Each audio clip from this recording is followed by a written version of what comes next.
తిత్లీ తుఫాన్ ఇంతవరకు నష్టపరిహారం అందని బాధితులకు అండగా తోడుగా ఉంటా.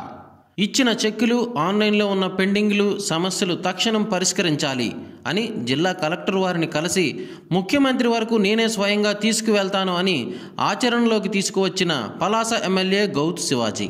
వాళ్ళకి ఇంకా అందలేదు. ఇవి అంశాల వారీగా తీసుకొని కలెక్టర్ గారి దగ్గరికి వెళ్ళడం ఒకటి. కలెక్టర్ గారు కూడా ఒక పని చేయొచ్చు. కలెక్టర్ గారిని ఇప్పుడు 1 గంటకి కలవబోతా ఉన్నాను మా వీడియో కాన్ఫరెన్స్ అయ్యాక. కలెక్టర్ గారు కలిసి కనీసం ఈ నెలాఖరికైనా దానికి ఒక సొల్యూషన్ పెట్టమని చెప్పి కోరడానికి కలెక్టర్ గారి దగ్గరికి వెళ్తున్నాను. ముఖ్యమంత్రి గారి దృష్టికి కూడా తీసుకొని వెళ్ళడానికి నేను ఈరోజు బయలుదేరి అమరావతి వెళ్తున్నాను. ముఖ్యమంత్రి గారికి కూడా నేను కలిసి ఆయన దృష్టిలోనే ఏంటంటే కొన్ని రావటం లేదు విషయాలు. తిత్లీ తుఫాన్ నష్టపరిహారం అందని వారికి న్యాయం చేయాలని పలాస శాసనసభ్యులు గౌతు శ్యామసుందర శివాజీ తెలిపారు. మొదటిగా తుఫాన్ సందర్భంగా ఎంతో కష్టమైన భరించి సాధారణ పరిస్థితికి తీసుకువచ్చిన ముఖ్యమంత్రి చంద్రబాబు నాయుడు గారికి ధన్యవాదములు తెలిపారు. తిత్లీ తుఫాన్ సందర్భంగా నష్టపోయిన వారి వివరాలతో జిల్లా కలెక్టర్ను కలిసి నష్టపరిహారంపై వివరించి అందరికీ న్యాయం జరిగేలా చర్యలు తీసుకోవాలని జిల్లా కలెక్టర్కు కోరారు.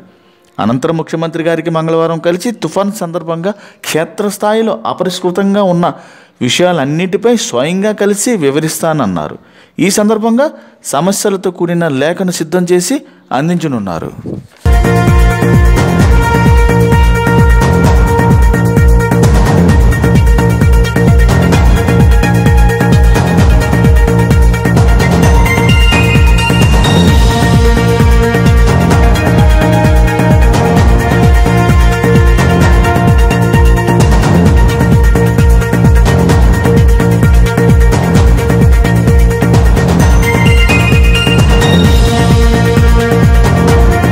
ఈరోజు నేను ముందుగా చెప్పినట్టుగా తిత్లీ తుఫాను బాధితుల విషయంలోని మౌన దీక్ష అని వచ్చాను, కానీ మౌన దీక్ష విరమించుకున్నాను. నేను అదేదో నెగిటివ్గా వెళ్తుంది, అది మా గవర్నమెంట్ కాబట్టి. అయితే కలెక్టర్ గారికి ఒక రిప్రజెంటేషన్ ఇచ్చాను.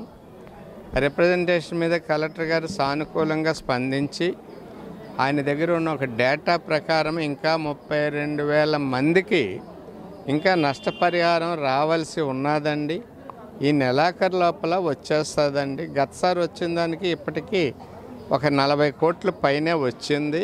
ఇంకా 30 పైన కోట్లు రావాల్సి ఉంది. అది వచ్చేస్తుందని తెలియజేశారు. అయితే ఏదైతే తప్పులు ఒప్పులు జరిగాయో దాని మీద ఒక ప్రత్యేక అధికారిని నియమించి, అంటే తప్పొప్పులు అంటే ఉదాహరణకి కొబ్బరి చెట్లు పడిపోతే జీడి చెట్లని డబ్బులు వచ్చేసాయి. రికార్డు ప్రకారం అది డబ్బులు వచ్చేసినట్టుగా చూపిస్తుంది, కానీ అక్కడ పడిపోయిందేమో కొబ్బరి చెట్లు ఎక్కువ నష్టం. వాటి గురించి అడిగాము. అడిగితే ప్రత్యేక అధికారిని పంపించమని మేము కోరడం జరిగింది. దానికి ఆయన సానుకూలంగా పంపించారు. అవన్నీ వెరిఫై చేసి తప్పకుండా సరిపెడతానన్నారు.